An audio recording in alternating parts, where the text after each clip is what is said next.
കിഴക്കൻ വേലയുടെയും തെക്കൻ വേലയുടെയും കൊച്ചോട് ദേശവേലയുടെയും രാജന്മാർ കാടിന്റെ മനോഹാരിത മാതൃക മേനിയിൽ ആവാഹിച്ചവർ കണ്ണു നിറച്ചു കാണാൻ മുന്നിൽ വരുന്നവർക്ക് അഴകിന്റെയും അളവിന്റെയും നിറവാൽ നേർക്കാഴ്ച തീർത്ത കരിവീരന്മാർ ശ്രീ മൂത്താറുദേവന്റെ മണ്ണിലേക്ക് തേങ്കരപ്പൂരത്തിന് അവിസ്മരണീയമാക്കുവാനായി എത്തിയിരിക്കുകയാണ്.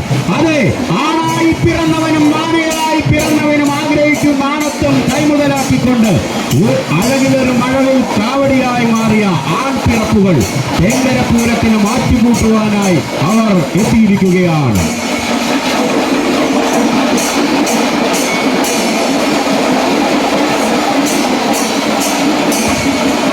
തീരാത്ത ദുരിതങ്ങൾ തീർത്തു രക്ഷിക്കും ശ്രീ മൂത്താറുദേവന്റെ പൂരത്തിന് ആനപ്രേമികൾക്കിടയിലേക്ക് അവർ കടന്നു വന്നിരിക്കുകയാണ്. കരുവീരച്ചന്തങ്ങൾ പടിഞ്ഞാറേ ചക്രവാളത്തിൽ സൂര്യാസ്തമയത്തിന്റെ പൊൻകിരണങ്ങൾ പതിക്കുമ്പോൾ ദേവസ്വം വേലയുടെയും പടിഞ്ഞാറൻ വേലയുടെയും വടക്കൻ വേലയുടെയും